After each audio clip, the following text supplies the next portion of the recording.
And so we move on to Acts chapter 2, verses 26 and 27. I did 3 verses today. I have to do 3 verses twice this week to get through my allotted verses. So go ahead and see if you can pronounce the Greek. And here's how I would pronounce it.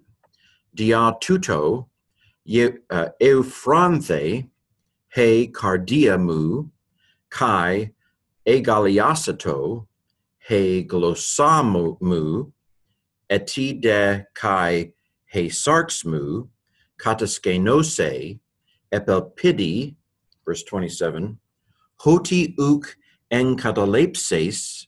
Notice that with the gamma kappa, you get a unk. Gamma is gamma kappa is unk. Gamma key would be Anyway, enkatalepses, tain psukenmu, ace hadain, Hades. Ude doses ton hosionsu, idain diaphthoran, verse 28. Egnorisasmoi, hodus soes, pleroses me, euphrosunes, euphrosunes. This could be pronounced eu, just like this, eu, or you could pronounce it you, if you want to make it easier. Euphrosunes, meta tu prosopusu. Okay, some mouthfuls there. How'd you do? Okay, now see if you can translate it. And here's my translation. On account of this, I was glad. That is, or it was the heart of me was glad. My heart was glad, and rejoiced the tongue of me, and my tongue rejoiced. And still, also, when Kai doesn't fit as and, we downgrade into also or even. So this is a post-positive. And still, also, my flesh, the flesh of me, will dwell, future tense, in hope, verse 27, because not will you abandon, future, psi is the key to a hidden sigma, future, because not will you abandon the soul of me or the life of me into Hades, nor will you give the Holy One of you, substantive use of that adjective there, to see corruption, verse 28. You knew, or you caused me to know, perhaps a causative active. I think, or you could say the word means to make known. You made known to me ways of life. You will fill me of rejoicing, of gladness, with the face of you. Okay, so now let's go into a little bit more detail here. So on account of this is a frequent expression for this reason, something like that. I was glad. We'll see on the next page, theta, eta, aorist passive. That's an augment of an epsilon, as we'll see a related word later on. Again, in Greek, you don't have to put the subject first because the instruments tell you this is the subject. It's nominative. Of me, mu. My heart was glad and rejoiced, my tongue. This is sigma alpha tells me it's aorist. This is also a augment of an alpha. Vowels augment by lengthening. Epsilons augment to eta, and alphas augment to eta. Amen, uita, third person singular. It rejoiced. What rejoiced? My tongue. The tongue of me rejoiced. And still, procrastinator, also downshifting, since it doesn't fit as and there. The flesh of me will dwell. There's a sigma indicating its future. Kataskenao, o-ace-a, third person singular. In hope. Elpidi is a dative singular. Arkonanta santi, so it's dative singular. In hope. I will dwell in hope. Because, causal clause, hoti can also introduce noun clauses when it means that, but in this case, it's a causal clause. Because not you will abandon the life of me. Soul here probably doesn't mean my detachable, cut below the dotted line kind of soul. It probably means my life. At least originally it did.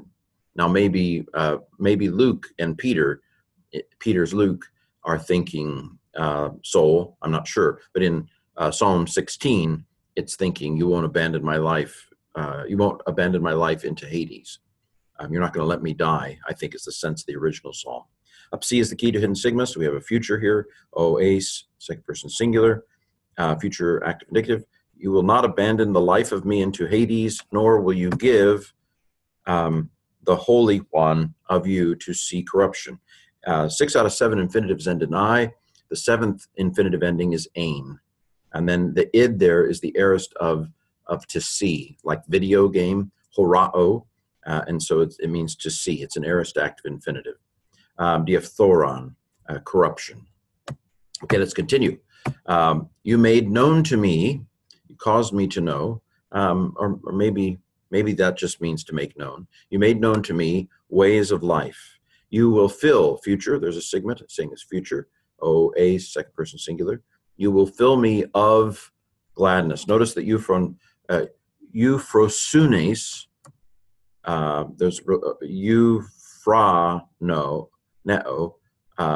euphrino, seems to be related. Maybe not. I think they are. Of gladness, with gladness, genitive of measure, I guess we would call that. With the face of you, in your presence, something like that, before your face. Of course, the face before your face is a Hebraism, lifnei. Anyway, okay, so there you have the verses for today. Now some parsing. We've already done some parsing. Theta eta tells me it's aorist passive, indicative, third singular, euphrino.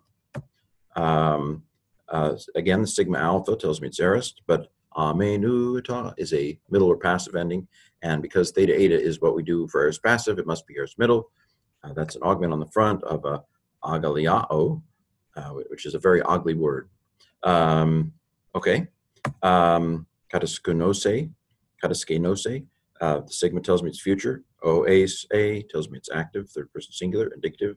Kataskenao, a contract verb, wheezing the juice verb. Okay, idane, aorist because of the id, just because I've memorized it as the aorist of horao. Could be blepo, I suppose, construed as well, but let's go with horao because there is actually an aorist form of blepo. Aorist active infinitive, ain is an active infinitive ending. And then lastly, egnorisas, that second accent shouldn't be here. The reason there's a second accent here is because there's an enclitic without an accent after it. And so this little freeloader makes this verb take up some of the stress, which is why there are 2 accents on this word, because of this freeloader that won't do its own accent. Enclitics don't do accents, unless they're forced to. Well, and the only time they're forced to is when there's another clitic next to it. Then one of them, they do rock, paper, scissors. No, it's the first one that'll take an accent in that case. Okay, it's aorist, it's active, it's indicative. Sigma alpha tells me it's aorist.